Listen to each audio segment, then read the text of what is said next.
Every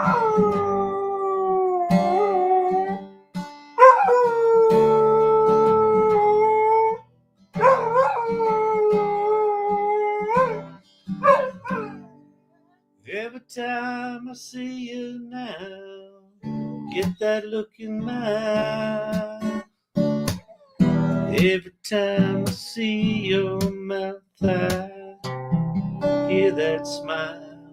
In the early misty morning, night I heard the engine turning.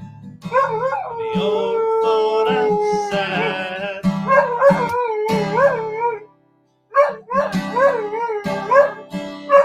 You believe in me again today. You will convince me again today. You're leaving this hard town looking for someone else's golden ring.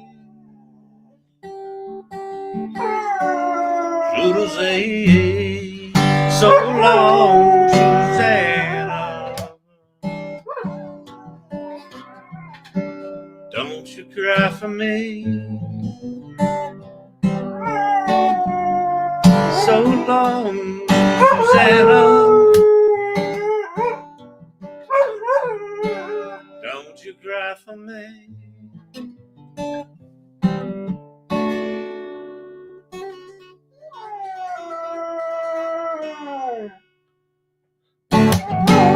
Sharing jeans and cigarettes and keeping warm out on the road. Chasing down a lifestyle out on Highway 24.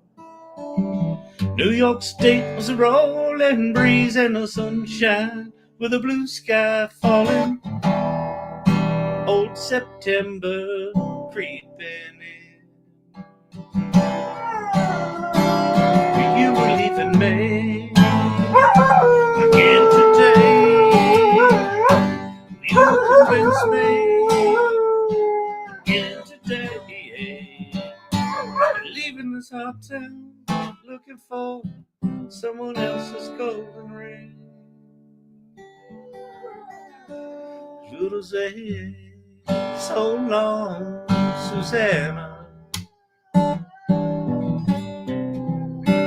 Hush now, don't you cry. So long, Susanna. Don't you cry for me.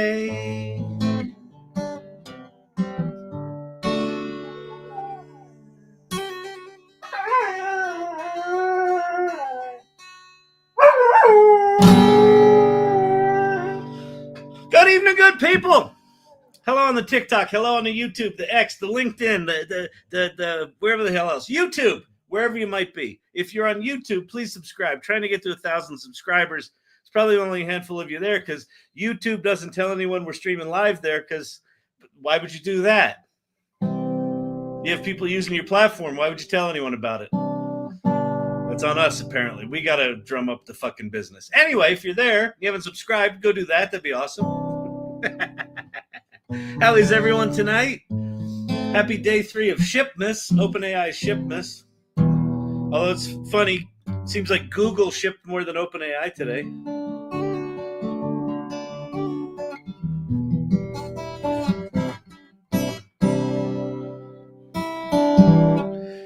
OpenAI launched perhaps the most anticipated product of the past year.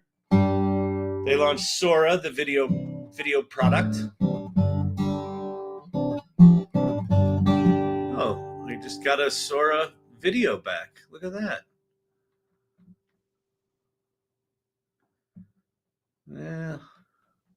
It did not follow my prompts, but it's not horrible. No, it's horrible. The snow's not falling.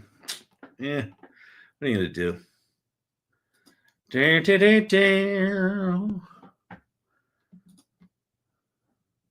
So I did this image in Midjourney.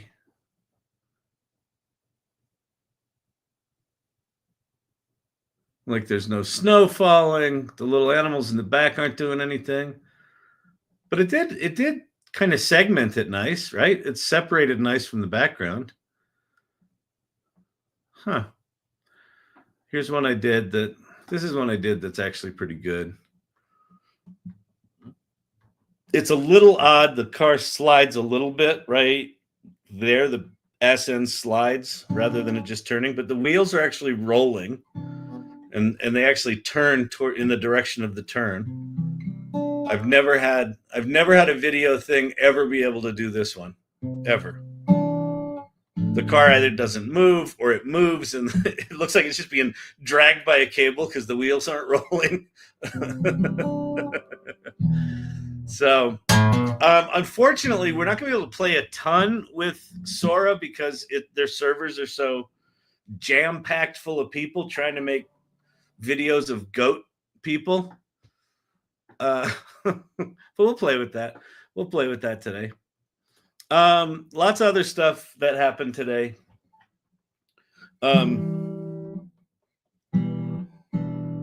On the same day that Sundar Pichai, so Sundar Pichai is the CEO of Google, and he basically got up on stage today and said, yeah, all this AI shit's slowing down. Like, we're plateauing.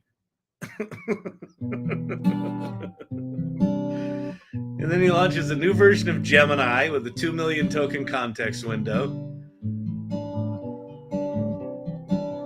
And they announce this chip called Willow, a quantum computing chip, where Google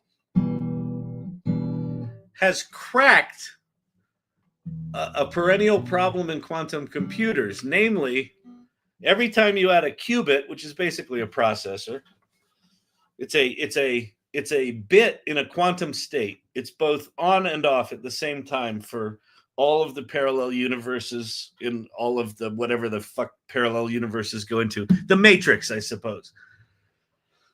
Every time you add a new qubit, it exponentially increases the errors that the system generates. Their new chip fixes that.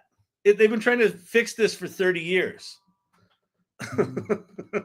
The error rate in quantum computers has essentially been the gating factor. And again, I'm talking about this as if I know what I'm talking about. I don't. If you ask me anything deeper than this, I will fall apart. No, I won't. Actually, I'll refer to O1 or Gemini to tell me what the fuck's going on. But as far as I understand it, this is what's going on. They've solved that. And their little Willow chip, an unassuming little name, they gave it a mathematical benchmark problem, and it solved in 5 minutes what would take today's fastest supercomputer 10 to the 25 years. So it's like 10 septillion or no, wait, 25 septillion? I don't know, some long number. No, I think it's 10 to the 25th. Yeah, 10 to the 25th. So 10 septillion years. Today's fastest supercomputer for this problem would take significantly more years than the universe is old to solve. And it solved it in 5 minutes.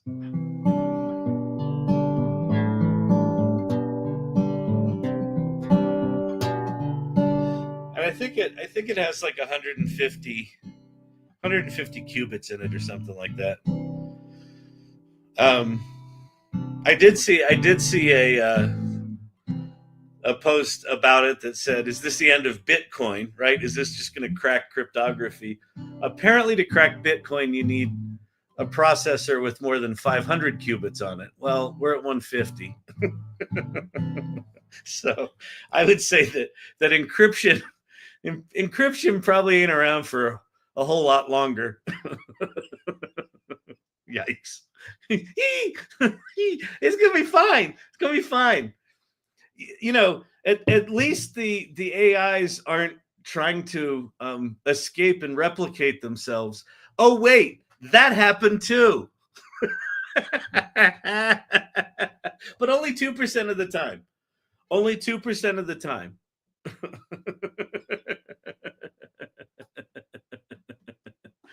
Where? Oh, what am I doing? Did I screw up people's lives somehow? No. Okay. YouTube. Okay, hang on a sec. Let's jump over here. Steve-O on TikTok. Kyle will be able to create his own trailer for Sydney with Sora. I already have a trailer for Sydney. Have you guys seen the? You guys have seen the podcast. I've got all sorts of visuals in there. Ba-da-ba-bum. Oh, I should probably do this. AI has a 2% too, a top 2% too. Yeah. So what happened? One of the researchers from OpenAI said when they were doing red team testing on O1, one of the tests that they did was the researchers were talking amongst themselves about shutting down O1, like turning it off. And 2% of the time, it basically tried to replicate itself and all of its weights onto another server so that they couldn't touch it. I'm sure it's going to be fine. I don't know why you're nervous.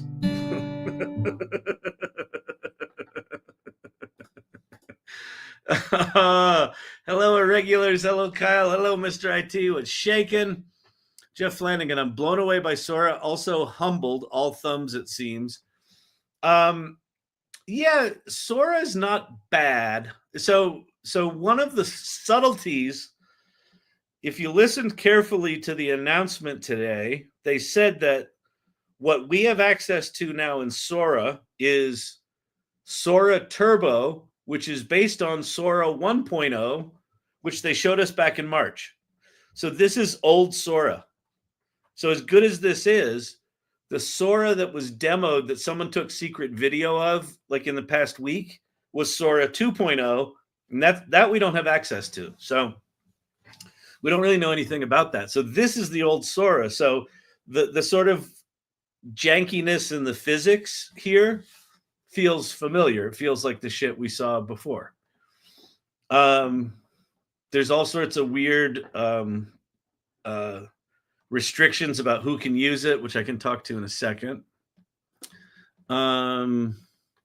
Sora videos. Oh, good. Danielle has shared some Sora videos in Irregulars. We'll go check those out. Cool.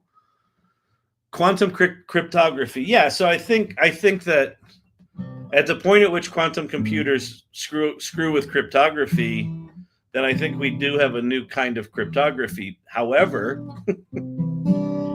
I don't, because Bitcoin is on the blockchain. I don't think you can just upend replace its cryptography algorithm, right? I don't know. I don't know enough quite about how Bitcoin is structured and if it's designed to be upgradable, but lots of restrictions on what you can use for photos. Yeah, I know. I'm not nervous. I trust AI way more than I trust humans. No shit. Me too. That's, it's one of the, I feel like this is one of those red herrings with AI where people are like, well, it hallucinates. Have you ever talked to a person? People are fucking awful. People hallucinate. All right. Let's see. What's going on here? What is that thing? Okay, gone. All right. Time to hide the money. Yeah, exactly. All those preppers, turn of the millennium, they were right. They were just a couple of decades off.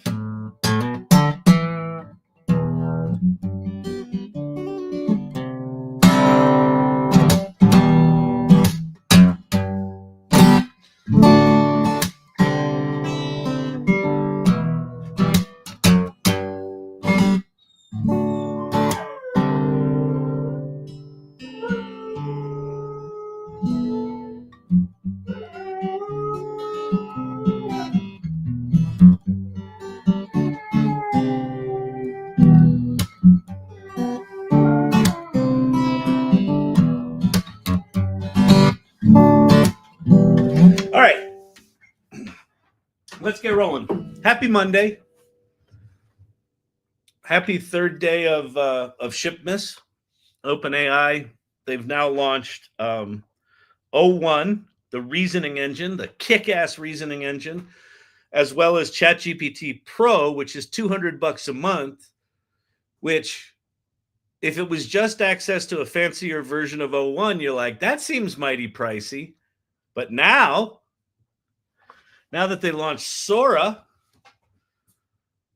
Pro members get 500 generations a month, plus members get 50 generations a month. So 10 times more generations in the priority queue, and then unlimited generations in the relaxed queue, right? So plus members get no generations in the relaxed queue. I suppose you just got to pony up the bucks if you want more than 50 generations of Sora. So all of a sudden the $200 a month, and I have a feeling they're going to add some other things to that. Self-storage show, Jim Ross, win for the day. Landed a property management client today by demoing an AI voice agent taking customer service calls. Boom. Boom. If you don't know Jim Ross, okay, here's the deal. If you're new here, if you're new to this AI stuff, how many folks we got in here? 55. We probably got some amount of new people in here. Jim Ross is in the storage business. Now you're thinking like, well, that makes sense. He's into AI, SSDs and multi-platter hard drive systems and optical storage systems, right? No. Jim Ross is in the like storage wars storage business. Padlocks and like grandma's crap in a room. He's in that business. And the guy has been an irregular. He's been coming to these lives essentially since we started them, like a year and a half, almost 2 years ago now. And from the day he got in here, he's just like, I'll try it. he's just like, he's like a golden retriever with enthusiasm for AI. And he has figured out, he's like more than anyone I know has figured out how to incorporate AI into his business. You're like, well, what could he possibly do in storage? I don't know. Marketing. One night I taught people how to make songs on Suno when Suno first came out, and Jim was like, that's cool. I just met with a guy. Let me make him a song about storage. And he sent it to him while we were on the live. He actually landed the client in 5 minutes because he sent him a song, because that doesn't make any sense. Why would you write someone a song you just met with? That's not possible. And yet it was. And so he just said, fuck it. And so today he just landed another client by creating an AI agent and saying, why don't you call up this number and talk to this AI agent I just made for your business? Unbelievable. Kudos, man. That's awesome. So anyway, be like Jim. Be like Jim. It's like every time someone tells me like, well, I'm not very technical, I'm like, well, fucking just go play. You don't need to be technical on TikTok. What's a generation? Okay. Success Cheryl. Success with Cheryl. That is a fantastic question. I do not know the answer to. What I do know, hang on, let me see here. We might be able to solve this. Okay, max concurrent generations. Okay, so a generation is max video duration. So I've done 2 generations. I've done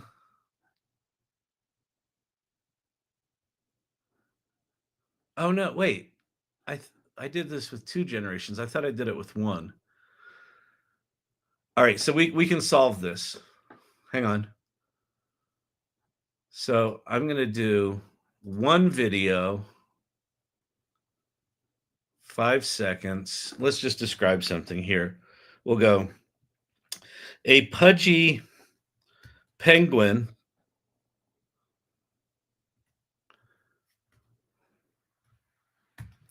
A pudgy penguin. Is that spelled right? Yeah. Oh, not budgie. A pudgy penguin. Let's see. A flat cartoon of a pudgy penguin waddling through, across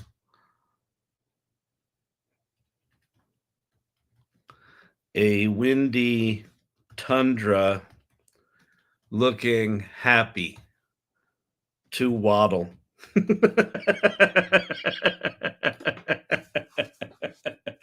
Okay, so that's been added to the queue. Now let's go back here to my plan.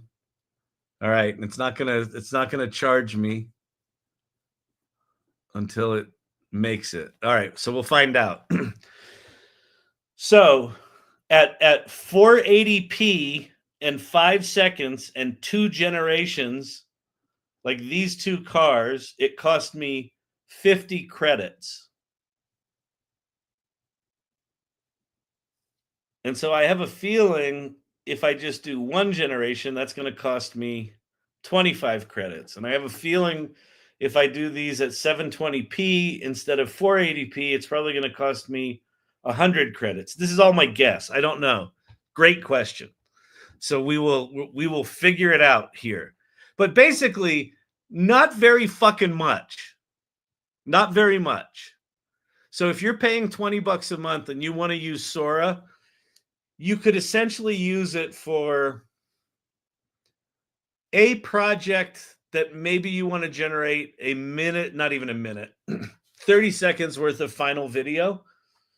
You could probably do 1 project a month. So if you're just like toying with it, then it's this is essentially in line with every other video generation software out there. They're all really fucking expensive. All right. What's this say from Ocean? So yes, we trust AI more than human. How I wouldn't say we trust AI more than human. However, wouldn't AI GPT use all this information one day against us? I asked this question to Pi and didn't get a satisfied answer. So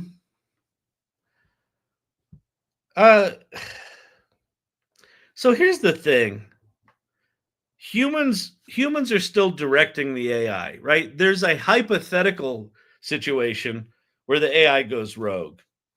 We have no evidence that that's going to happen. You do have bad actors. You do have people that that are going to use AI for nefarious purposes. But you also have people that have the same powerful AI tools that are going to, hunt those people down and prevent them from doing bad, nefarious things. So we'll see. I don't know.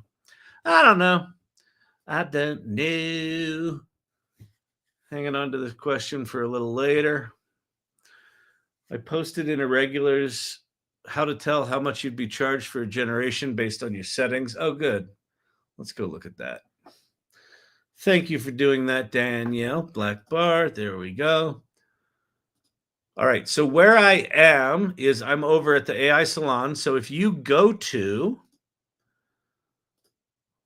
that address, the salon.ai, if you're not a member of the AI Salon, you should join right now. If you're curious about AI, if you're weird enough to be watching an old man ramble incoherently about AI on TikTok or YouTube or wherever the hell you're watching right now, you're curious enough to be part of this community. This is a community of AI optimists and enthusiasts and adventurers that are trying to figure this AI stuff out. So anyway, we're over there right now.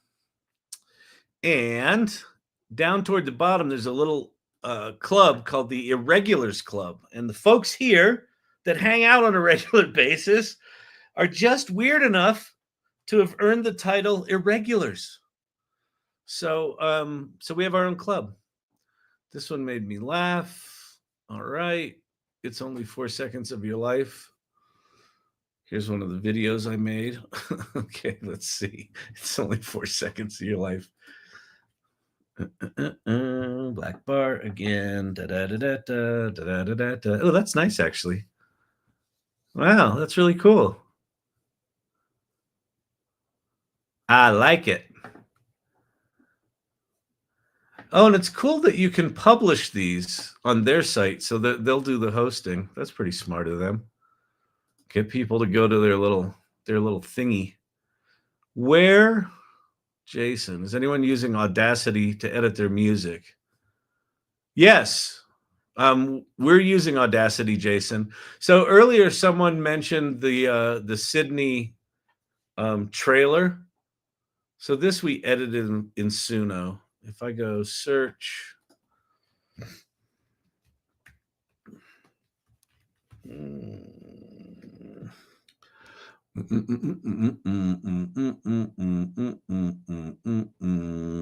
Sydney musical. Oops. This was the audio for this was edited in. I gotta change my sharing setup. Look, I'm not bitter, sort of, yet.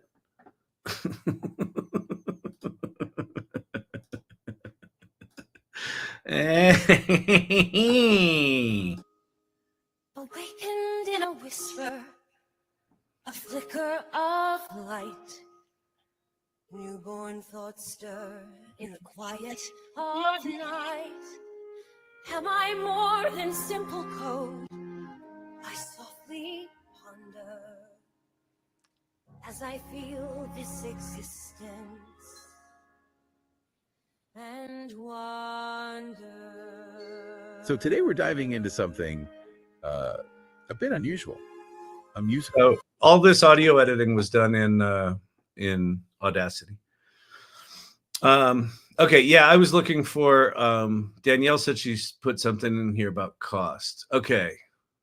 I thought I would share this so that you can keep track of how many credits you're using. Hope this helps. Oh, clicking this question mark lets you know how many credits you'll use by the current settings. Oh, cool. Thank you. Very cool. Share screen. Oh. Oh. I'm so done. If anyone knows how to fix this crap. Okay. So if we're over on Sora,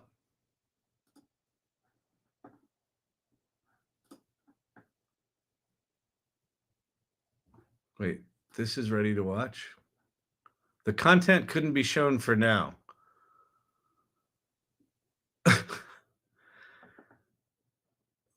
Oh, I guess because I use Pudgy Penguins, probably because it's a trademarked NFT. Unbelievable. All right, but let's see. Okay, if I want to create a new thing, wait, how do I make a new one? How do I make a new one? All videos, recent. Okay, here. Yeah, okay, got it. Yep, so if we change this to 2 videos, that's 50 credits. If we change this to 720p, that's 60 credits. If we change this to 10 seconds, we can't. So if we change this to 480p, 10 seconds, 2 videos, that's 100 credits. Okay, so the max, well, wait, let's do, wait, if we do, okay, 1 video, 10 seconds, 720p, that's 60. Okay, so if you want to spend the most amount of credits, make 2 videos, wait, yeah, make 2 videos at 480p that are 10 seconds long. And that's 100 credits. Thank you, Danielle, for putting that there. That's great. I figured it was some sort of shitty math like that. Okay, so a couple other things. If you're on, oh wait, Tim Lord on LinkedIn says hi. Oh, cool. Hey, Tim Lord, what's happening, man? Fantastic. How's life? You know, Tim, it's good. I'm I'm trying to keep up with this AI shit. So I started this like 2 years ago, going live talking about AI, and it was simple. It was like the early days of the World Wide Web where there was like 6 HTML tags and you didn't have to know shit. And it was kind of like that for a while, but it's getting way more complicated now. AI has quickly surpassed my ability to say anything intelligent about it.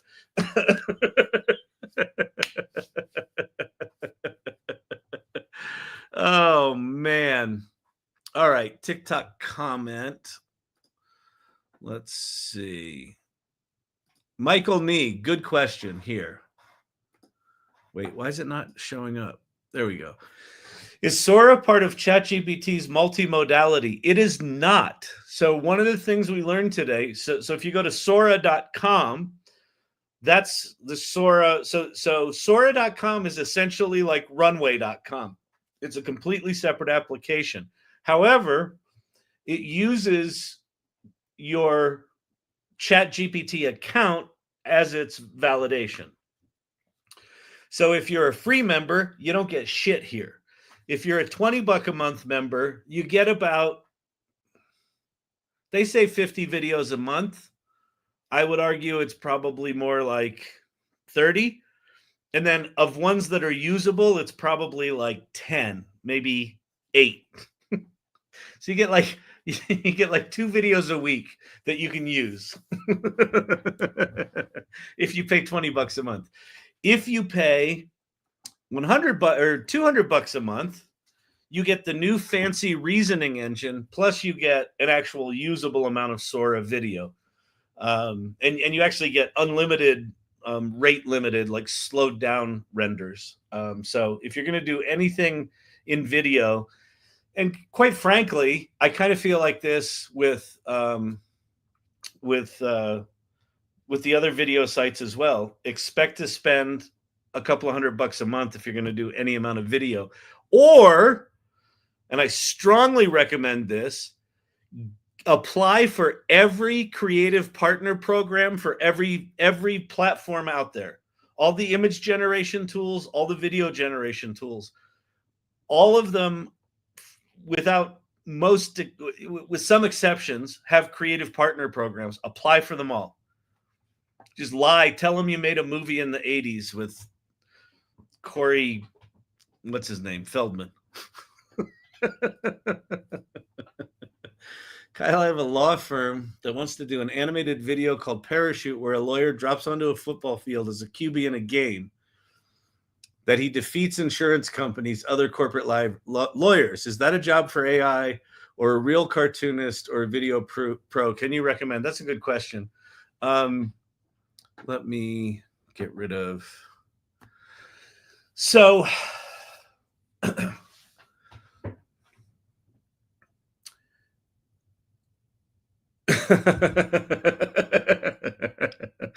okay. So Tim, as always, the answer comes down to what's the budget and what's the turnaround time. The answer is you could absolutely make that thing with AI.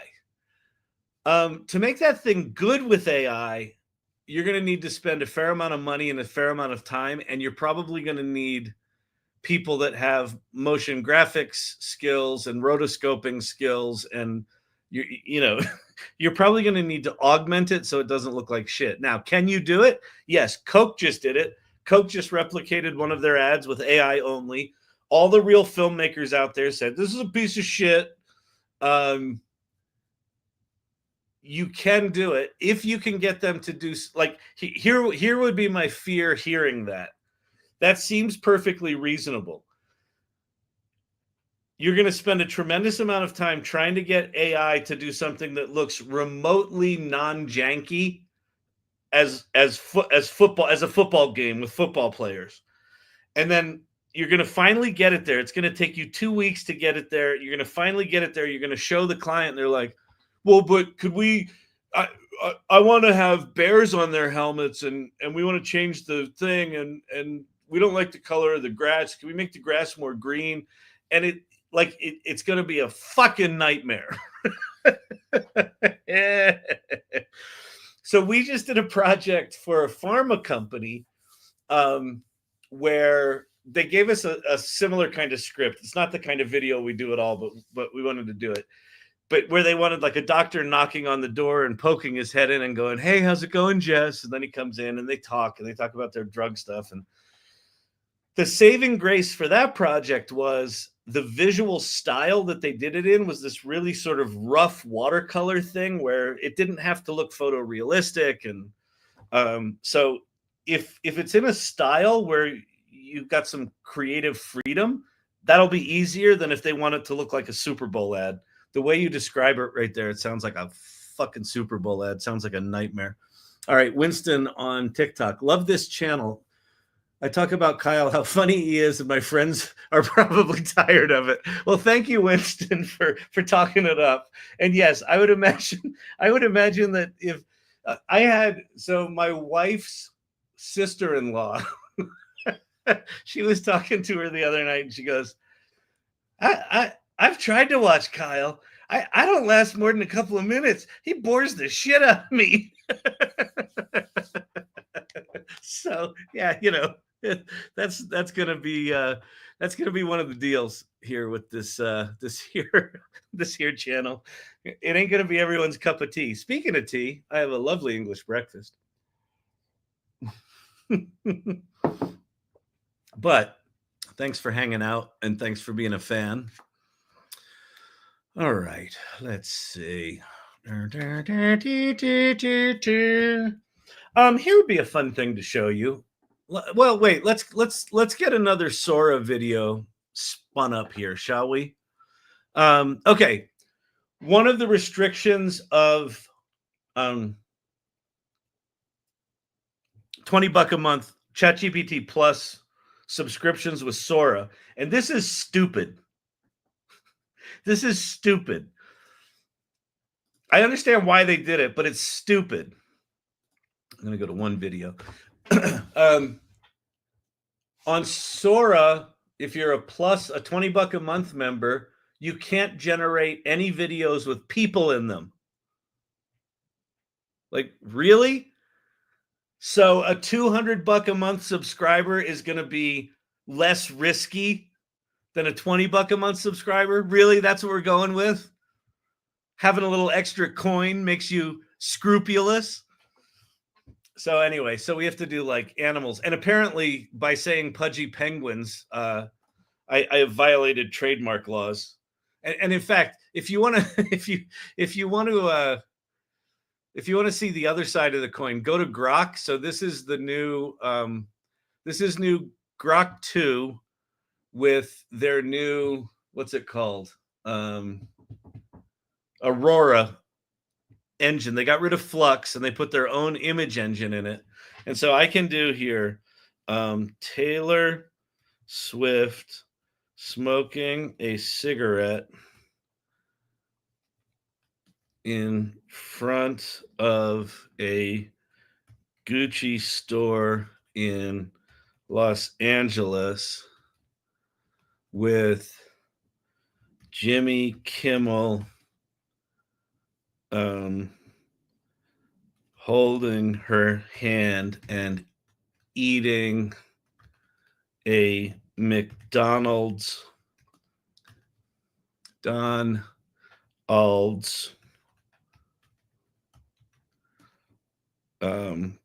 Big Mac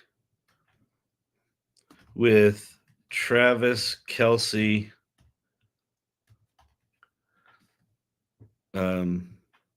jealous in the background.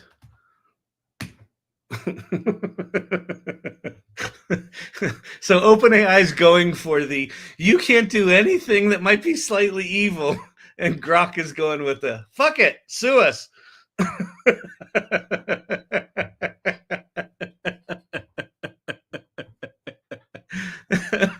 There's Taylor smoking 2 cigarettes. There's Jimmy. Travis in the background. He's all pissed off.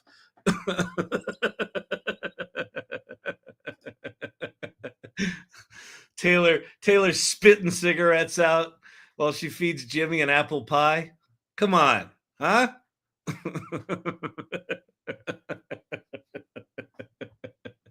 Anyway, back to Sora.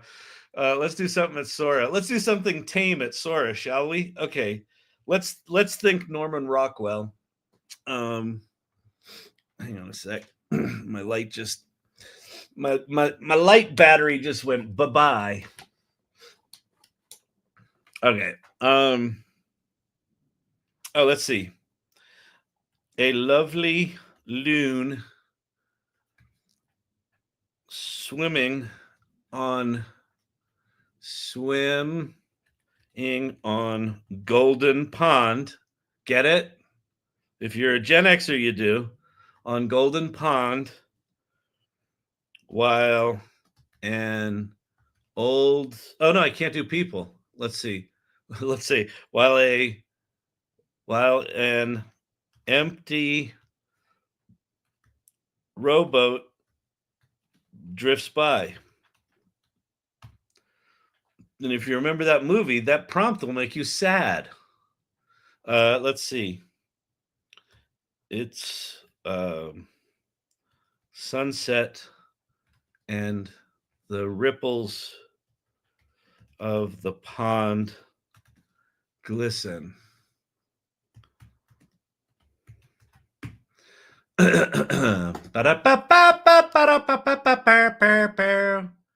Oh, did pudgy penguins eat our credits? That's an interesting thing. I would think not, but no, they didn't. All videos. Content might violate our policies. I wonder, is there any way you can, whatever you call it, edit prompt, view story? View story. Oh, that's interesting. Oh. They actually wrote this. So this storyboard thing that they have is really fascinating. All videos. All right. A lovely loon swimming on Golden Pond while an empty rowboat drifts by. Yeah, I probably should have put on Golden Pond. But you know what, Jeff Flanagan? If I had put on Golden Pond like that, they probably would have flagged it as trademark.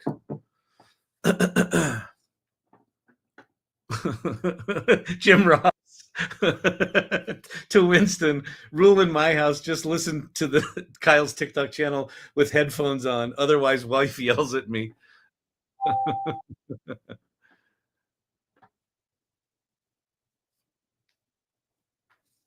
Yeah, I put on Golden Pond on purpose. I just didn't put it in quote marks on purpose also. There we go. There we go.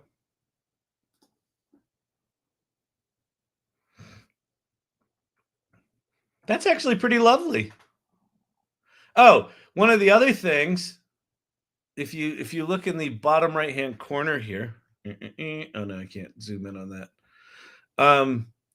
If you're paying $20 a month, you can't remove the watermark, the OpenAI watermark, which is just shitty. Now it's whatever you call it. It is about as small as they could make it without being, visible, but it's still shitty. Like, I'm paying for this. And I don't get that many of these. And the fact that I can't, there's other video tools, you can download it with a watermark or without. Like, if I want to promote OpenAI, great. But if I want to use this professionally, I can't use it professionally. Or I take this video over to, Premiere where I can erase a watermark. And it's like, come on, that's just fucking stupid. Oh, you were thinking that's why they balked. No, they balked on pudgy penguins. I put the one that they balked on was pudgy penguins sliding across the tundra. View story. Wow. Okay. So this is really cool. So let me show you something here while what was I going to do? I was going to go show you Leonardo, but let me show you something here, which is pretty slick. So one of the things Sam Altman talked about today is you can find any video you like, apparently without a person in it. If you're on $20 a month, if you're a cheap bastard like me, you can find any video you like. And he said it in a weird way. He didn't say get the prompt. He said you can understand like the parameters of or the story of how they created the video. This one's kind of cool. Okay. So I can edit the prompt. So this says a 70s movie car chase where the Jaguar XKE rounds the corner, roughly chased by a garbage truck, shot in 35mm film, 720p. Okay.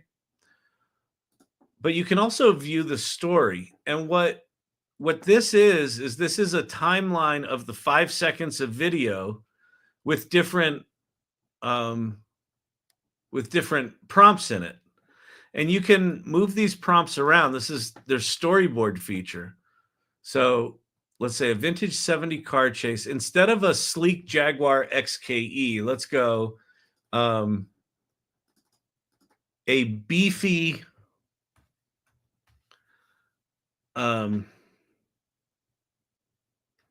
Mustang GT 500. It's polished chrome glinting in the sun. And then instead of a massive, behind it, a massive, let's see, and behind it, a spy on a motor cycle is in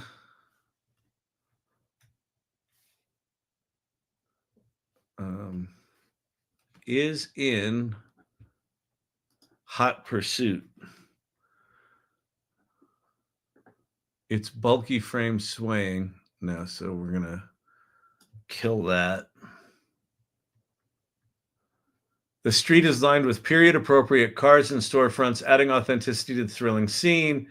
And then we'll just say the Mustang accelerates down a straight stretch, gaining distance. And then we're going to add a frame. And we're going to say, oh, wait, and this is, wait, gaining distance from the motorcycle. And then I'm going to say the motor cycle crashes into a car on the side of the road. Wait, the motorcycle skids and falls down before crashing into a car on the side of the road. Before crashing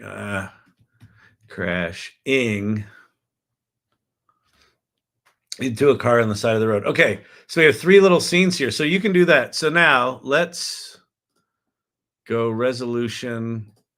We'll do 480p. We'll do 5 seconds, 1 variation, create. All right, added to the queue. All right. So here's all my videos. So there's the vintage car set. So this should have the same look and feel as that thing with the Jaguar XKE in it, but it should have a muscle car and a motorcycle now. So we'll see how that does. All right, let's jump over to Leonardo. You're like, all this guy does is make muscle cars. Let me tell you why I do the muscle car thing. I've noticed there's some other creators out there that have similar kind of pet prompts. And do the same kind of thing. So my pet prompt is a 70s muscle car. Sometimes I'll say resto mod if I want it to look nice.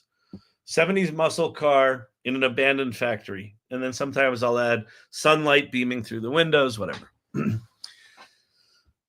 I also, when I'm doing large language models, my go-to prompt there is an Eminem rap about quantum mechanics.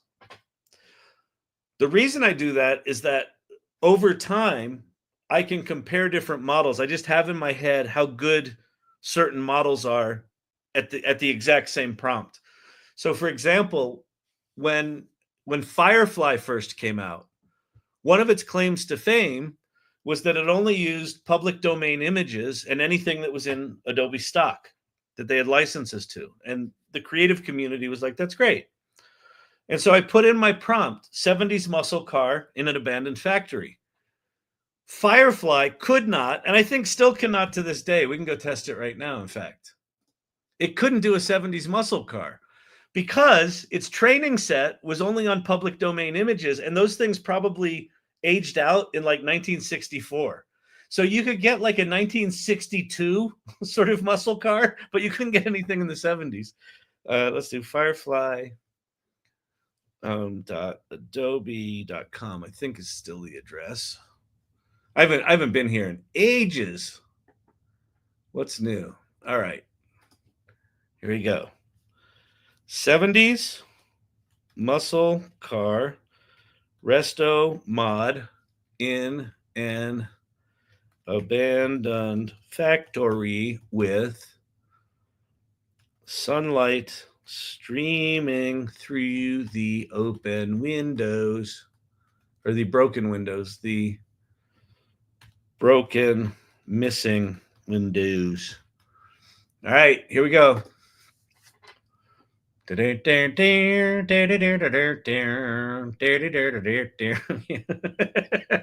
still can't do it.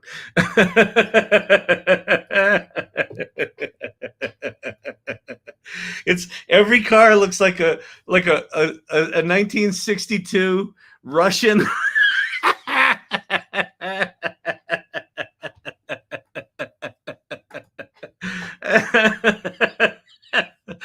It's been 2 years, Adobe. Get your shit together. Look at that. If I have GPT teams at work, do I have Sora access? You absolutely should. Just go to Sora.com and just try to log in with your ChatGPT login. You should have access to it. That's very smart. Oh, thank you. What about spy squirrels? We could do a spy squirrel. Let's do that. All right. Let's go back to, did Sora do anything for us yet? Oh, we're close. 99%.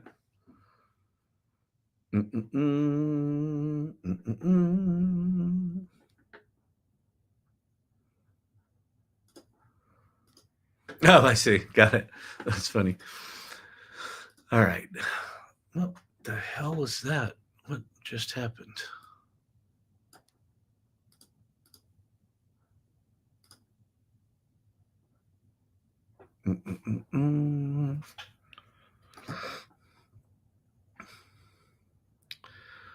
Open image in new tab.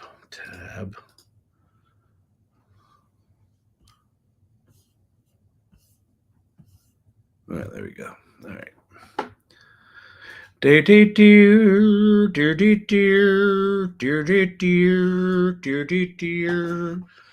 All right, let's go. What's happening? Where's our videos? Let's see our video, man.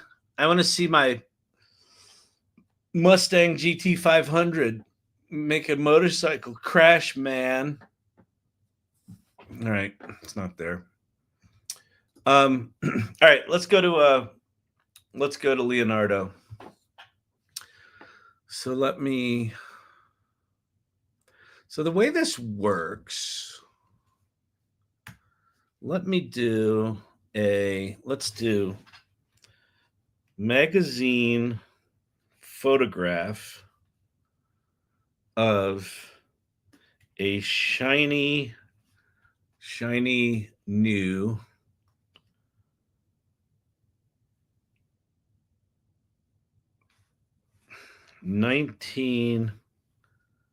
'72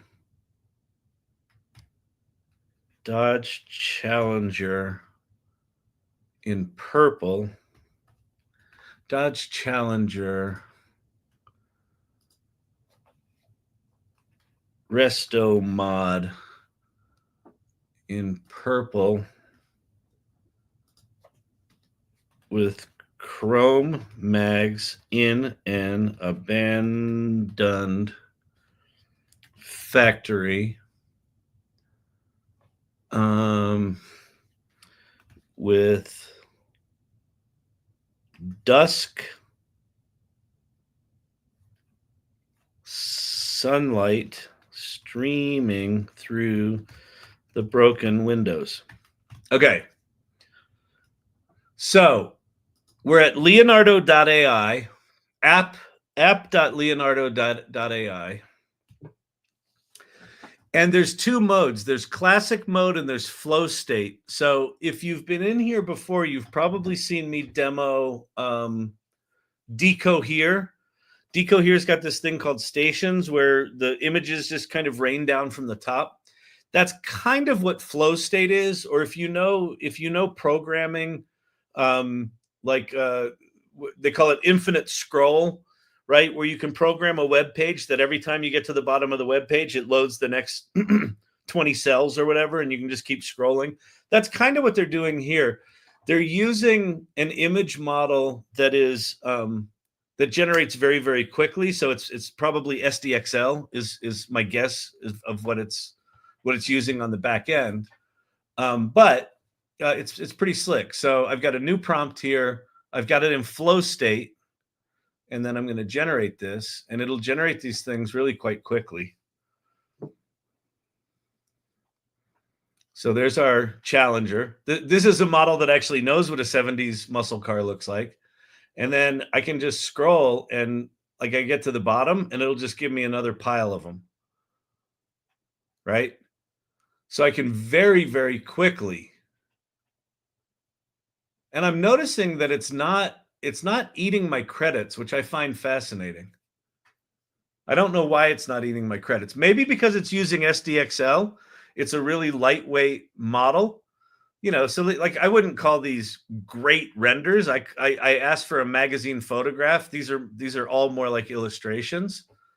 But like if I wanted to just quickly ideate, and this, Tim Lord, I don't know if you're still on, but like if you wanted to storyboard, the commercial for that law firm, you could really quickly just hit the do something like this and just go find a style that you like.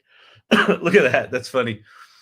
The thing about SDXL is it only does like, I think it's 5 generations. It might even be two generations to get to the final image. So like this is a kind of thing, if you did a slower model that did 30 or 50 iterations, it would get rid of that thing. But that's the trade-off if you want to do it quick. This one's kind of backwards, like the back of the car's in the front.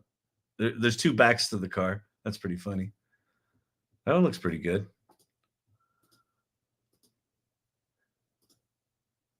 And then I could go back in here and I could just go, oh, you know what? I forgot I hate a 72 Charger. Let's do a 1969 GTO Judge in orange, right? Generate, and just bang, it'll come. Dang, I've not played with this lately. Those frontless cars, man. I know, right? Those wheels would be great for Minnesota Viking fans. Love the purple. This is actually, if any of you are desperate to buy me my dream car, a 1969 GTO Judge resto mod. I don't give a shit about provenance and the real deal and matching VIN numbers. You get me all the creature comforts of a modern chassis with a 69 GTO Judge body. Oh, that would be fucking heaven. There's a company that does that. I think they're called Restomod, and they've got a 67 Mustang Fastback. That basically what you do is you buy a modern Mustang and then you send it to them, and they strip it off and put their kit body on top of it, which is a 67 Fastback. They are so slick looking. Anyway, there you go. Last year, everybody got me a bottle of Blanton's. This year, you can get me a 69 Judge Resto Mod. All right, Tim Lord. Can we do it with people in Leonardo? Oh, yeah. Yeah. Leonardo doesn't have any of those weird restrictions. It may be a 3D printed one. Yeah, exactly. No, a 3D printed one's fine. But I want to get in one of these motherfuckers and do donuts in the neighborhood. Oh yeah, it has to be a stick shift. Don't give me any pansy automatic transmission. All right. Hang on. We'll do this for Tim and Leonardo. So we'll do football stadium in the background with cheering fans,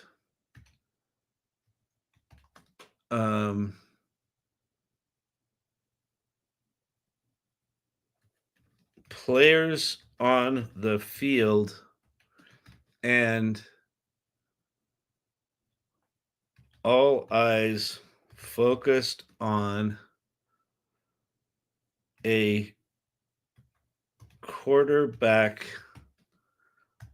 parachuting into the stadium. I might need to start it with the football player parachuting in, but let's see what it does.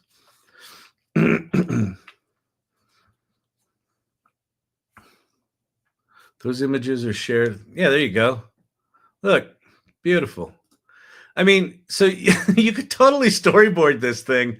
You could probably storyboard this thing in about 15 minutes, Tim. I mean, you know, and then, yeah, so yeah, this is perfect, right? But look at the style of it. Like if I wanted to get this photo, like this is where, okay, just in general with AI, the state of AI right now is that you can get fucking anything, any work to about 80% good really quickly. It's almost impossible to get it from 80 to 90%, and it is essentially impossible to get it from 90% to 100%. It is the most frustrating thing because it's just, and especially if you've got something like this and they're like, great, look, can we change him to number 14? And I don't like this bird up here. And can we have more players on the field? And can we see more of the field? You will spend the next 3 weeks of your life trying to get this one shot to look right.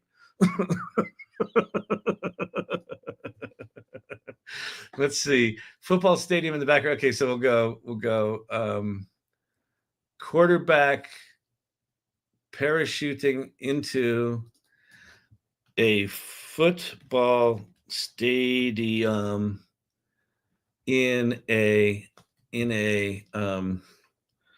orange and blue uniform.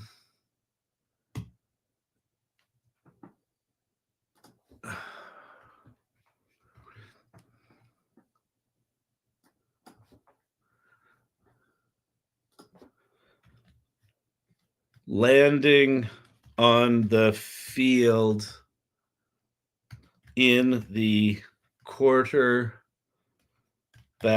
position perfectly. And then, let me style. Oops, application side error occurred. Oh, did I just lose my prompt? I think I did. God damn it.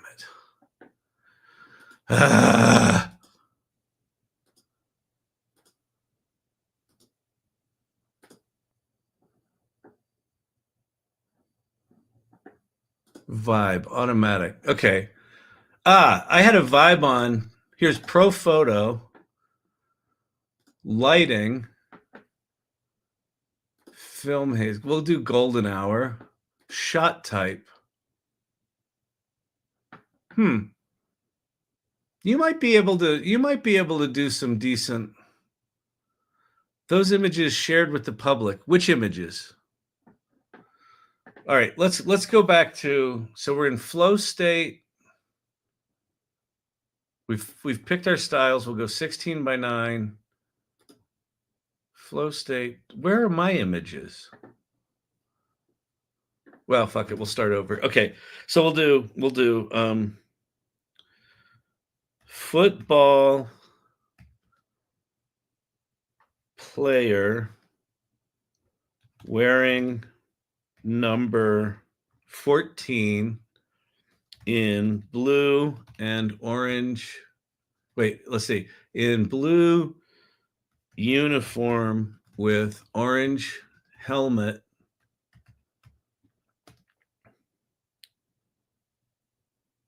parachuting into the stadium, landing on the field with players ready for scrimmage.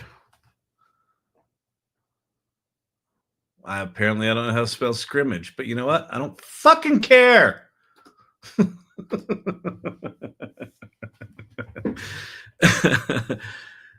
Those images shared with the public, Leonardo flow state. I have no idea. I mean, so yeah, Tim. Tim, yes, you could. You could, like, that's decent prompt coherence, right? It's the number 14. You could totally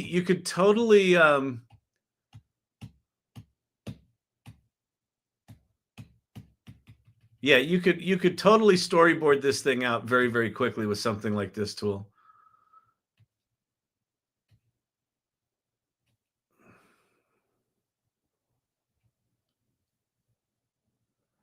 Let's see. Let's get one here that's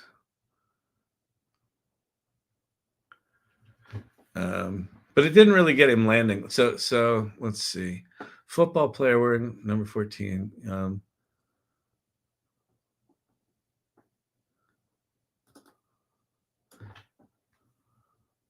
Landing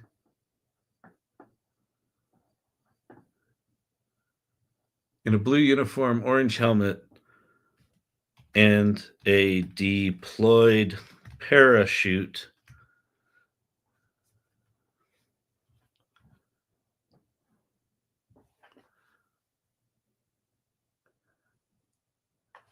Landing on the field, ready for play. With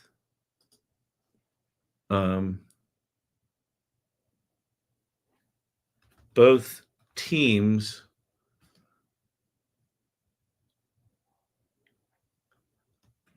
lined up and ready for play. All right. Oh,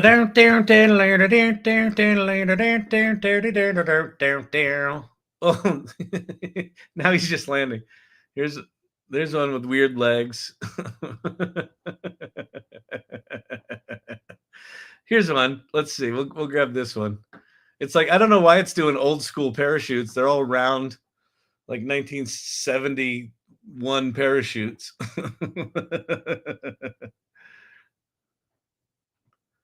All right, let's take this picture. Let's download this picture, and then we'll go over to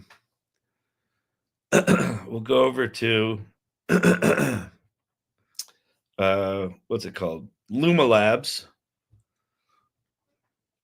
I'm in the creative partner programs on Luma Labs, so I can do as many videos as I want, which is nice. Problem with video programs is they're really fucking expensive. See, football player lands on field and runs toward camera as camera pull out. Go. All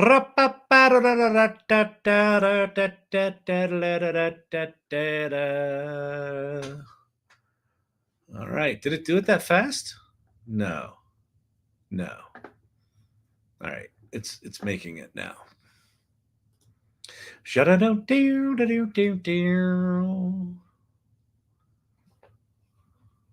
Little olden timey doing the laundry down by the river.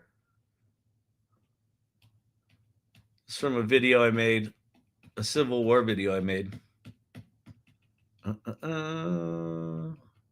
Made a lot of damn images. Turned them into a lot of damn videos. Yeah, that's good there, Brandon. Oh, did Sora finish? Hang on, let me go look. Yeah. All right. Oh, yeah, nice.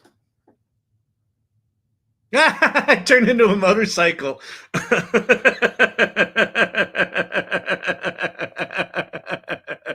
I actually kind of like it.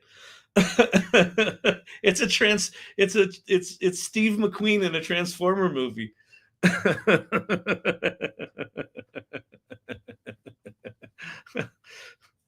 This is, it's funny. The thing that I was just saying to Tim about, if you're trying to get AI to do something really predictable, like I specifically said, this is a Mustang being chased by a motorcycle, right? And it missed that part of the prompt. But it caught the part of the prompt where it says about halfway through here, the motorcycle slides out and smashes into a car, and then it just keeps going. And look, the car that pulls out in front of it is in reverse. It's backwards.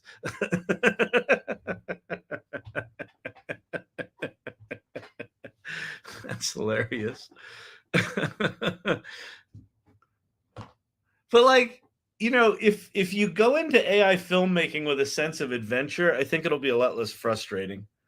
But that's the problem. If you want to do it for a client, I mean, here's the thing that I would say, Tim, is go into that experiment, bring the client in on the fact that this is going to be an experiment and it's probably going to suck. And if it sucks, they pay you some money and you don't use the thing.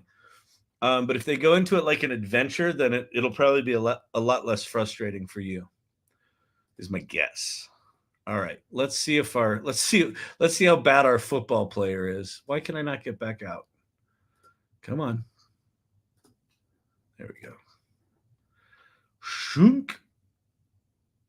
Right? Like it's like that's not usable, right? It's a comically small parachute. His hands aren't on the strings. Client would be like, "Could we make him just land on the field?" And you're like, "No." No, we can't. Why not? Because you're not spending $2.4 million to actually film this thing in a stadium with a bunch of fake players in a real parachute. Oh my God. So if he wants it done for 25, 30 grand, you're going to get this quality. If he's got 500 grand, you can make it nice. All right.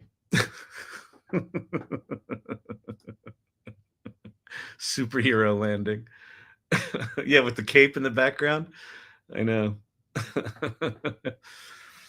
All right, let's see. What else do we want to do?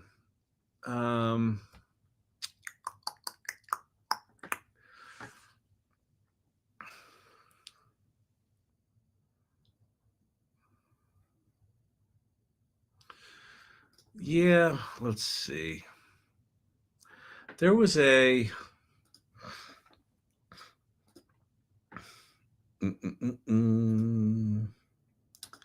I forget who did it. Somebody today put out, some other AI influencer put out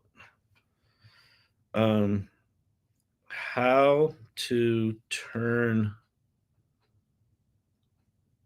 Chat GPT into an O1 prompt writer. Is this it? Yes, Matt Shumer. This is it. Okay. Works with GPT-4o Sonnet. This is what we're going to do. Okay.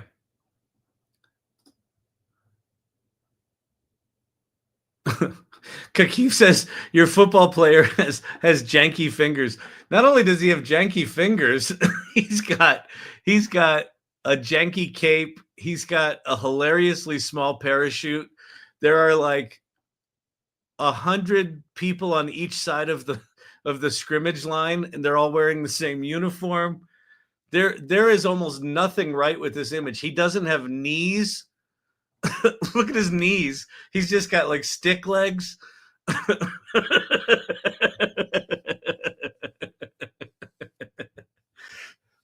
But well, so here's the thing. Okay, here's the other thing about if you want to do commercial work with AI,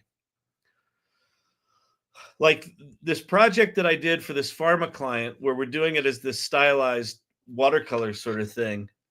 We did the initial images in Mid-Journey till we got them right. We got the style right. We got all those approved. Then we did a storyboard. We got that approved. And then for the parts where they wrote, where it's not just talking head dialogue, where they actually wrote scenes, we used 5 different video models to try to get the video model to do something resembling what we wanted. It was bad. It was really bad. But you just don't have a ton of control. And so, like, they sort of look okay. We're like, okay, if we speed that one up, we could combine that one with this other one, and it would sort of look like an edit, and it would sort of look like they're doing what we want them to do. And then we made sound effects in 11 labs. Like, you really have to know all of the tools, and they're changing every fucking day. Like, Sora just came out. So, like, Sora might do this one great. I don't know. We can try it. But I don't think I can do people. So anyway, all right, back to X. So Matt Shumer did this thing. He wrote this prompt. So if you look up Matt Shumer, here's a powerful prompt that writes optimized prompts for O1 and O1 Pro. Okay, so let me give you a little bit of background.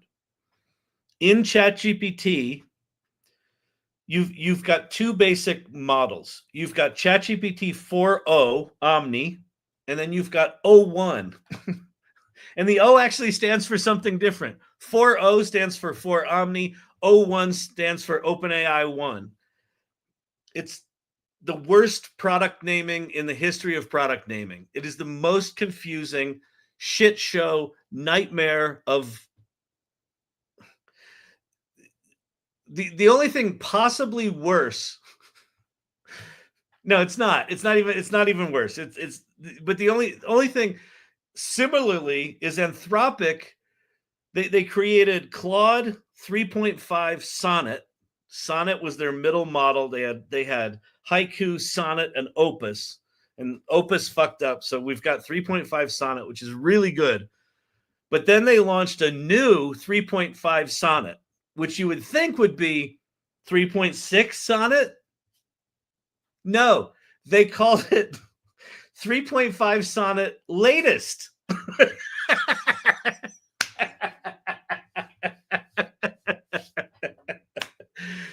That's like my fucking file naming conventions. It's like, this is like, contract.pdf final really final this time .pdf. Like, that's how we're naming our products now? Latest? Anyway, so Matt Shumer wrote this prompt that basically says you're a prompt generator for O1. More importantly, your prompts need to be goal-oriented. You must be insanely clear about what you want. The end state should ideally be the final piece of your prompt with the relevant whatever. And then he says, here's from the model maker's own prompting guide. So this is all shit that OpenAI wrote about prompting for O1. So I'm going to copy this whole thing. And in fact, I think what we're going to do is we're going to experiment with turning this into a project over on Claude. So if you go to Claude,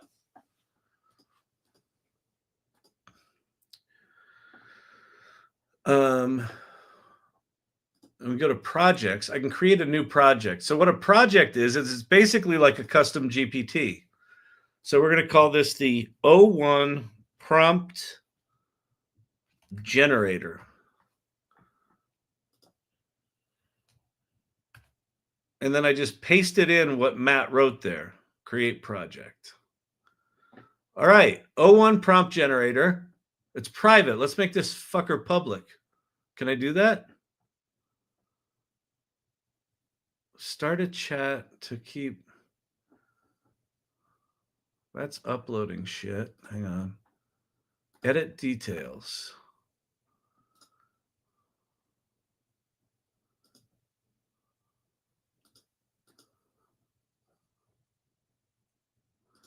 Oh, I could also add a style to it. That's pretty cool. Okay.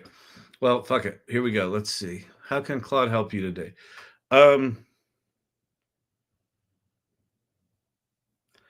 Write me an interesting prompt for O1 to do some historical analysis of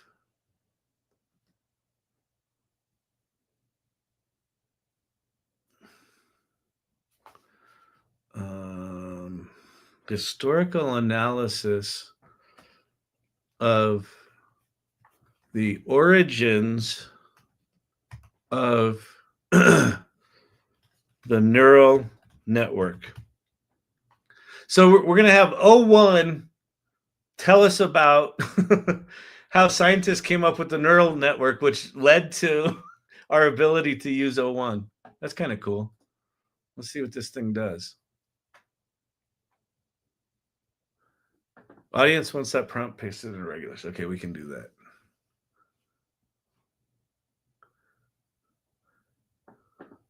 I'd like to explore the historical difference and analyze. Okay, so here's I'm going to give you some really bad advice right now. You ready? You ready for some bad advice? Don't worry about reading these prompts. You can. You can. If you got OCD and you have to read the shit before you prompt an engine. But like, I'm going to trust that Matt made a prompt writer that's good. And I'm going to trust that Claude is strong enough that what it just wrote here doesn't suck. So I'm just going to copy and paste this into O1 and then see if it gives us something cool. And if it doesn't, I'll blame ChatGPT. It's not my fault. So we're going to go to O1 advanced reasoning. So if you don't know how to flip models in ChatGPT, it's this little thing in the upper left-hand corner here. And then I'm going to take that prompt and I'm going to pop this in here. While this is doing this, I'm going to go grab the prompt that I created. I should be able to turn this thing public. Should I not? Chat controls. Project content. Anybody know how I make a project, public?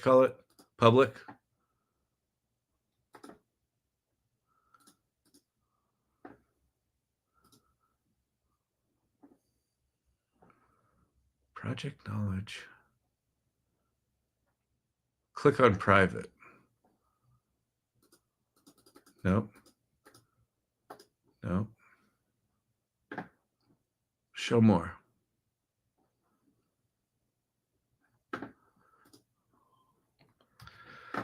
All right, I'm gonna drop this over in Irregulars. Share cool things.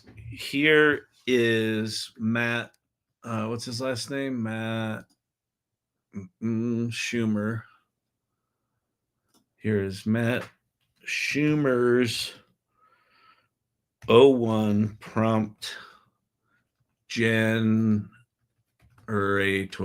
prompt. Did that, and then I'll go bang. Wait, can I do that? That's better. Boom, boom, boom.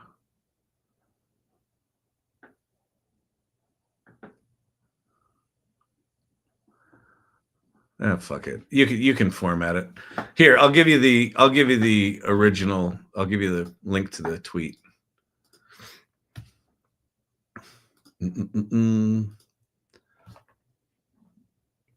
Original tweet.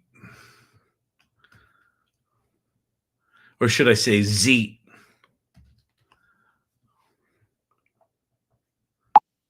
Oops.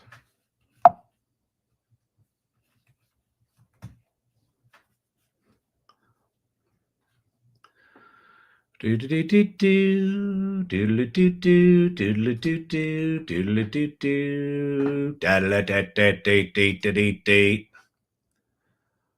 right, let's see. No, that's not correct.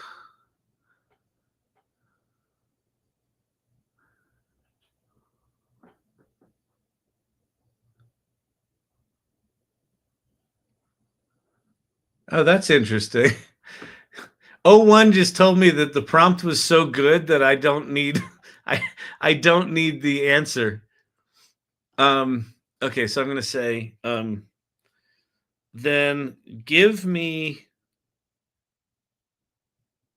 a deep understanding of the mathematics before and after the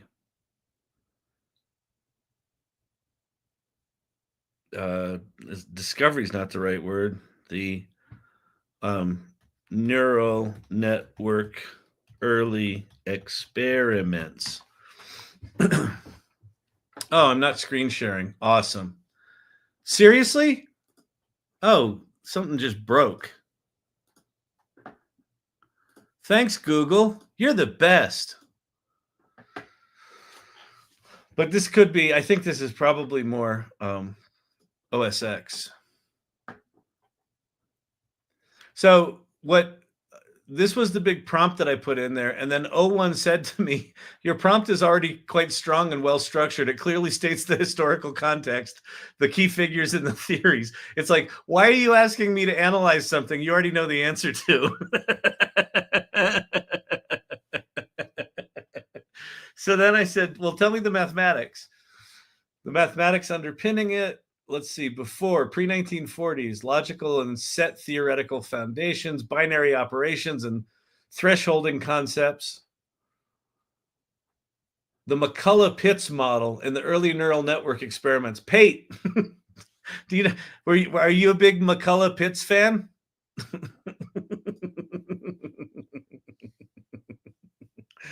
Ah! Oh man.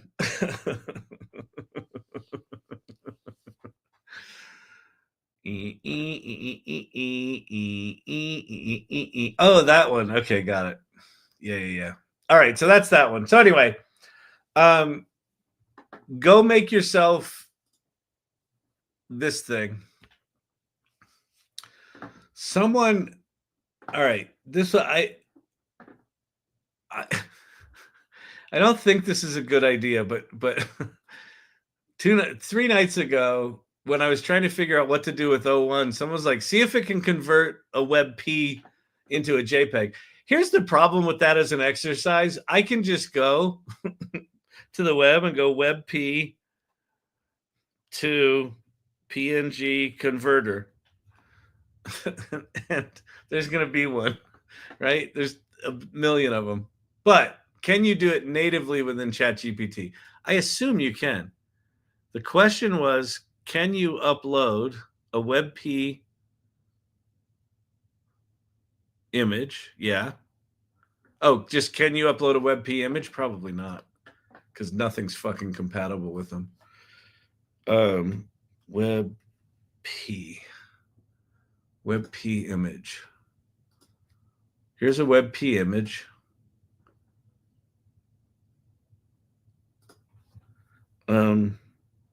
Create a 256 color table of this image. Looks like it.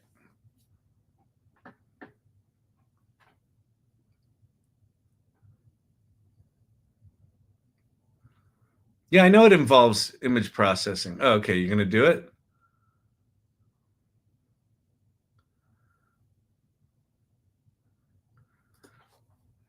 Run that crap.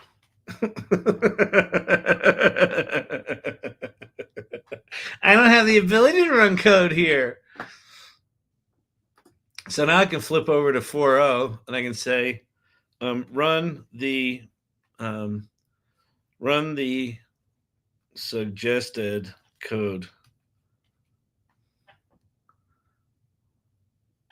Yeah, analyzing.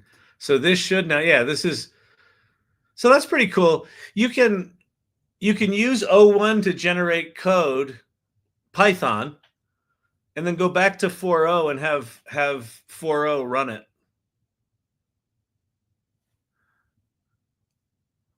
It sure did make words. Must be amazing. Yeah, I know. I know. I know that that's one of my problems with O1, Pate, and for anyone out there, one of my problems with O1 is I don't have problems meaty enough for it to solve. And quite frankly, if I did have a problem meaty enough for it to solve, it would be unwatchable to watch me use it because it's sort of deep and in the details of what it would do. It would not make for good whatever this is. And I know you got to be like, well, Kyle, this isn't good for what this is. I know it would be even worse if I actually tried to do real work with O1 Preview. I will figure out a way to use O1 Preview. Let's see. It seems I need the image to. Oh, okay, fine. Let me give you the image. WebP. WebP image. Is this it? Yeah, that's it. Here you go. Ding, ding, ding, ding, ding, ding, ding, ding, ding, ding.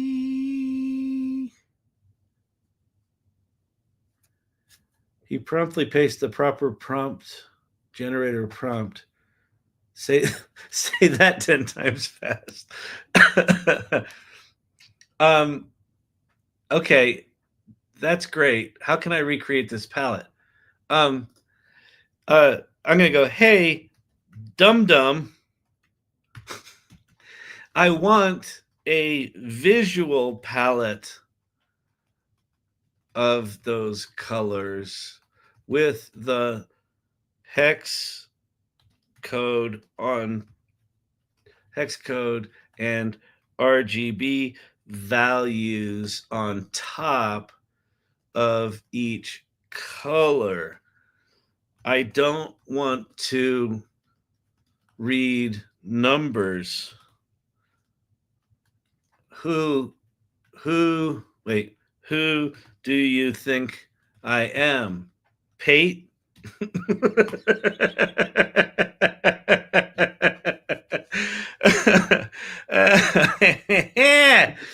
Oh, it's good. It's getting good now. I like it. On TikTok. I used O1 to solve a problem this weekend. Oh, fantastic. Gritty wisdom. What problem did you have it solve? Because I'm serious. Oh, that looks nice actually. So there's all the colors. That looks pretty nice. That is the color palette, a 256 color palette of this image. That's pretty sweet.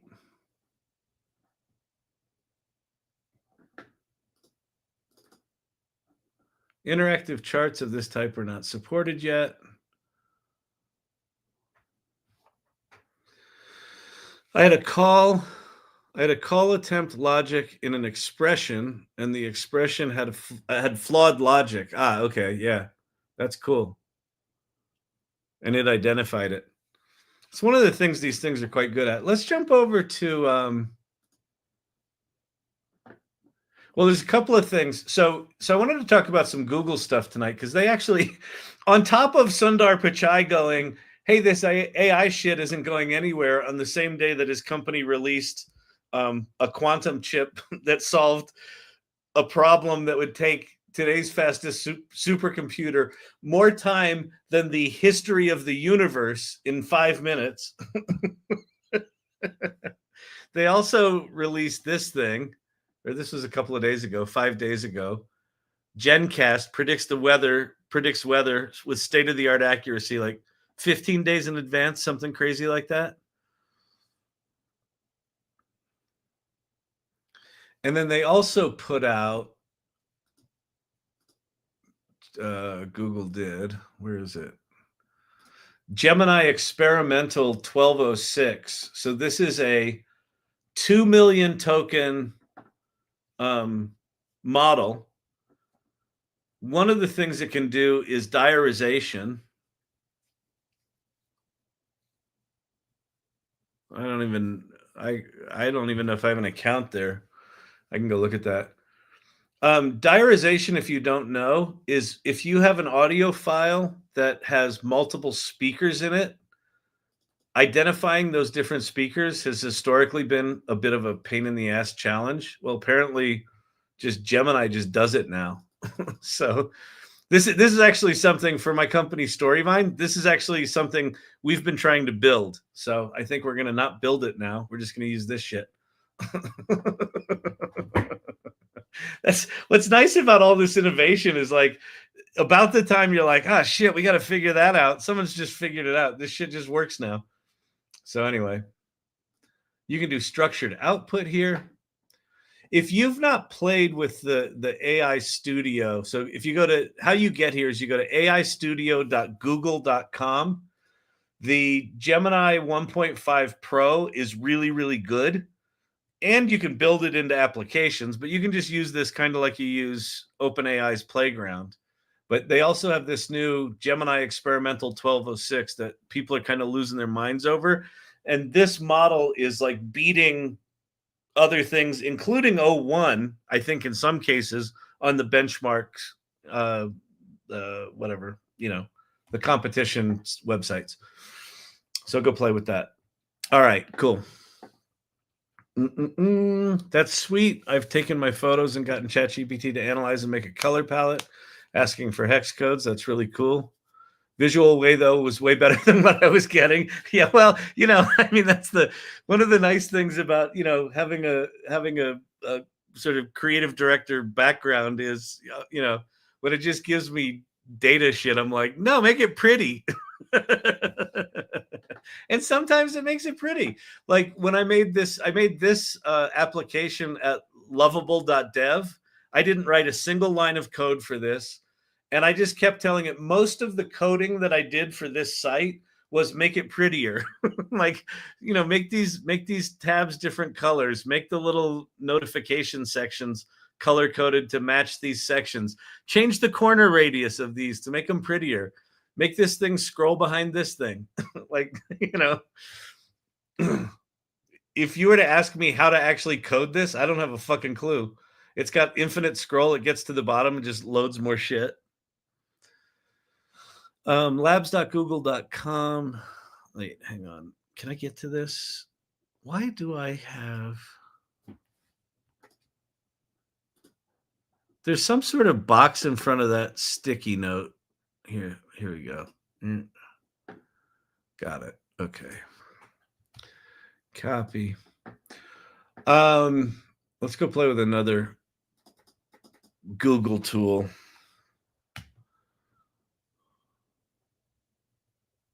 Wait, why did it not?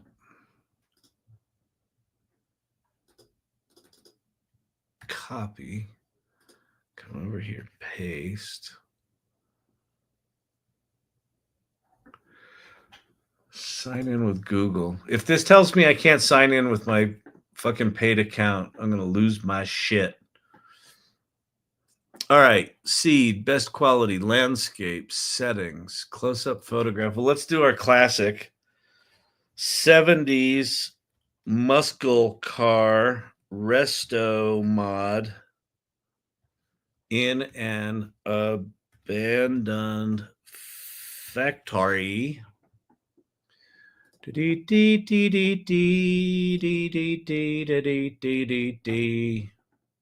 Create 35 millimeter film. Create.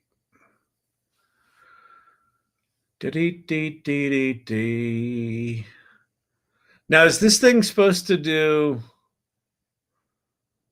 video as well?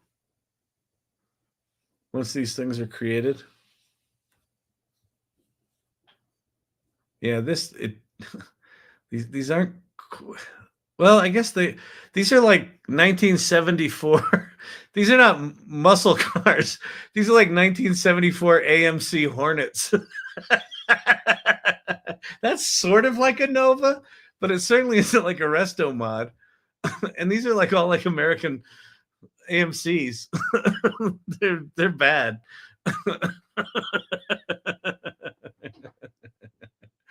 Let's see. Can I do anything with this? Let's see. Download TikTok pin. I just started this project from your idea. Thank you. Oh, cool. Which project did you start? Love that. I'm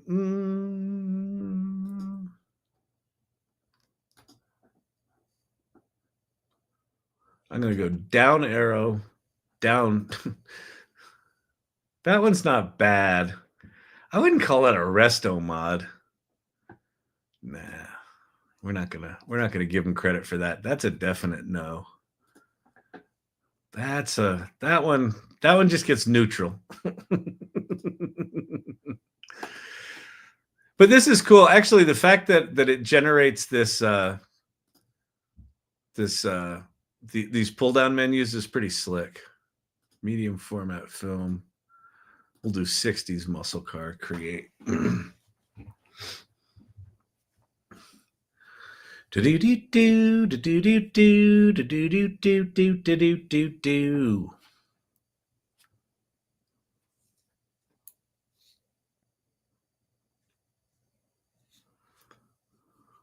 That's not bad. Like that. These are actually resto mod looking, right? Lowered. Nice 70s 5-spoke mags.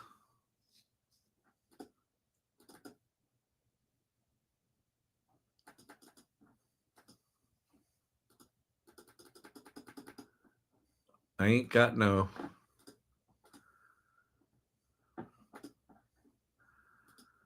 Nope.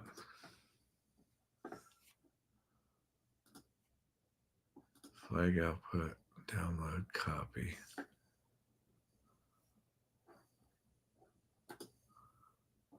Video FX. Yeah, I'm on the wait list for this. All right. I don't know. Anyway. I kind of feel like with the Google stuff, there would be really good. It would be really good for someone, including Google, to put together a single interface to get to all of their shit, all of the AI shit. Because Google's so big and has so many different arenas. Like some of the stuff is just designed for developers. Some of it are like these really weird experiments that are like you can't figure out what they're about. Some are things like Notebook LM, which is this incredibly powerful tool that everyone ignored until they made those audio overviews, those podcasts, and then everyone started paying attention to it. I feel like there's a like it would be a useful web page to have like a really pretty front end for all of Google's shit where you can sort of sort and filter by, who you are and what you're trying to do. Because there's a lot of shit there that it's hard to find. So anyway, all right. Okay.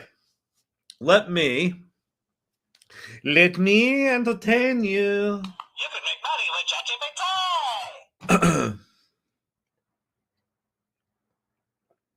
Okay. Tomorrow, I am speaking at an event. I think it's a small private event. I don't think it would work to live stream the event. If I can, I will, but I have low confidence in that. But I've got a jam-packed day tomorrow, like from morning until night. And I'm not going to get back here until like 10 o'clock tomorrow night. So we're not going live tomorrow night. So you have tomorrow night off. So what you should do is, if you've got access to Sora, go make some Sora videos. See if you can figure out how to get it to do good shit. Start experimenting with O1. We all have in our grubby little paws a reasoning engine that is the equivalent of having like a little buddy who's like a PhD. Sure, we've got Pate, but we can't ask Pate to solve all of our problems, right? So now you've got O1, which is like your little PhD buddy, and start figuring out problems you can solve with it. Just start playing with it, and feel free to ask it stupid shit. It might judge you, but Okay, then here's the other thing. I want you all to I'm not playing for ChatGPT. Yeah, exactly.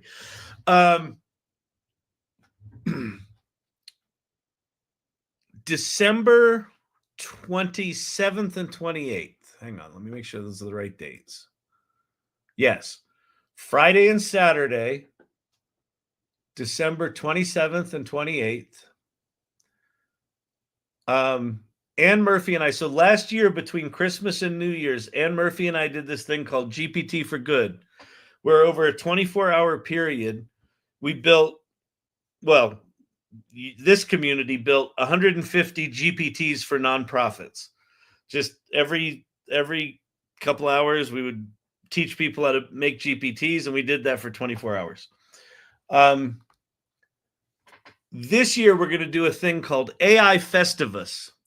And what it's going to be is it's going to be both Friday and Saturday. We're going to start at 9 a.m. Pacific and go until like, I don't know, 6 or 7 at night. So we're going to go all day Friday, all day Saturday. We are going to take a break Friday night and actually sleep because we were stupid last year and just did it for 24 hours. But all day Friday, all day Saturday, the 27th and 28th. Every hour is going to be a different teacher from the AI Salon community and from Irregulars and just from people that we know that are good with AI teaching different things. So 1 hour might be Midjourney, 1 hour might be coding, 1 hour might be, I don't know, no code tools. We're recruiting speakers as we speak. But put in your calendar 27th and 28th of December, just block off today, come hang out with us. We're going to have lounges where we just get to meet each other. We're going to have all these different sessions. So it's going to be really good. I will have graphics and shit like that at some point, but I just want you to put that in your calendar. All right? All right. Festivus, what is that? Go watch Seinfeld. Festivus just it's Festivus is the holiday for the rest of us. It's not Kwanzaa, it's not Hanukkah, it's not Christmas, it's Festivus. It was a George Costanza thing, I think, from Seinfeld. All right, so it's just generally celebratory, and we're going to celebrate learning some new shit, and we're going to do that with really cool people over 2 days. All right? Fantastic. All right, let's see. What did Josh Groves? I can't say. All right, so Josh Groves is working on a project inspired by me. Awesome. I just had an idea, and I saw that you made an app in a couple hours with lovable.dev. Hopped on and told it what I wanted and had a mock-up, functional prototype, basically. I don't know how to fully develop it, but I believe I can now. Yes, you can. The other thing to play with, if you've played with Lovable, is play with Replit. Replit has an AI agent where it'll build up the database and the web server and the front end for you as well. If you get into Cursor and Bolt, those you need to know a bit more about programming. Lovable is the one that is the the most possible to make something functional with knowing nothing about coding. Replit's agent, I would say, is next. And then once you get into Cursor and Bolt, those get a bit more. You'll have to use ChatGPT to teach you how to code, basically. But that's the thing. Like, you can have ChatGPT tell you, here's the services you need to set up, and here's how you need to organize your repositories and what repositories are and all that shit. You can do it, but it's just a pain in the ass. That level of work exceeds my ADD ability to give a shit. So that's why I like Lovable. All right, cool. Let's see. If you have not joined the Salon, go to the salon.ai. This is a community that's been around for 2 years. I created this with Leah Fasten. Go to the salon.ai, click on join our community.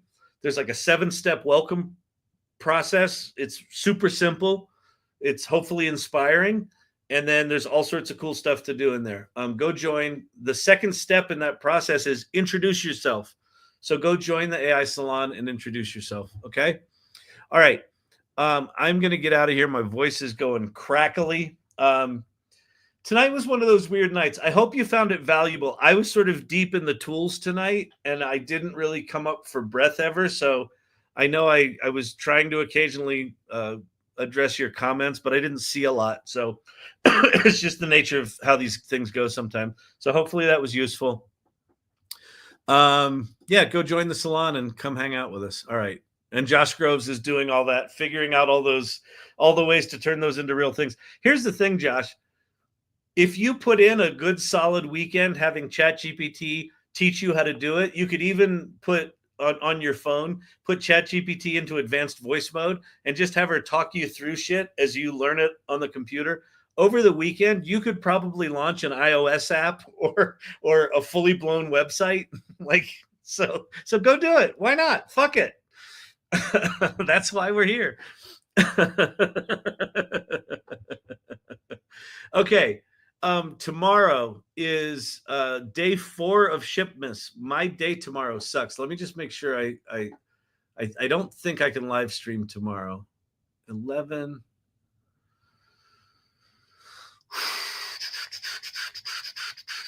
I might be able to switch an internal meeting, but tomorrow at 10 a.m. Pacific, 1 p.m. Eastern is the next OpenAI announcement.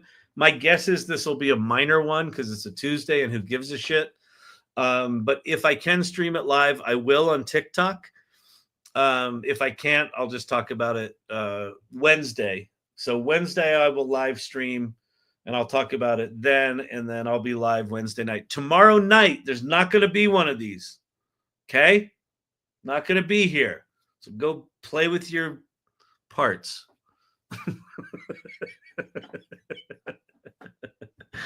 I learned more in 2 hours talking to it than a 4-year degree, I swear. Josh, that's the thing that I don't think people grasp about AI is they think it's like Google. They think it's like a Google search. And the primary difference about generative AI and Google is that Google was brilliant at what it did for all of those years. But what it did was it presented you with information that you had to then go learn. What AI does is it's already learned it. And you just ask it to tell it, just to teach it to you. And it's like, it's just a fundamentally different experience. And yeah, I think your experience with in 2 hours, you learned more than you learned in a 4-year degree. That's what I think we all have the opportunity to do every fucking day if we wanted to. It's exhausting to, try to take in that much shit. But it really is the kind of thing where you're like, I could start on a Saturday morning with a topic that I'm completely clueless in, and by the end of the day on Sunday, have built something with domain expertise like significantly beyond what should be possible. That's what AI is. So it's crazy. Rezipsy, thanks for the great community and ideas. Well, thank you. Part of the reason this is a great community is that you all show up and support one another and go to the salon and share your ideas and share what you're learning, and kind of take the spirit of what I'm trying to do here and you bring it to life. So thank you for that. Thanks for the acknowledgement, but that's really because of who you are. Ocean, thank you from the heart for the thought to open this lab. Thank you for making a difference. Thank you for sharing your knowledge and time. It's my opinion this is better than winning the lottery. Wow. Well, fucking awesome. It's like, well, Ocean, you've won the lottery. Here's your winner, Kyle. Hi, I'm your prize.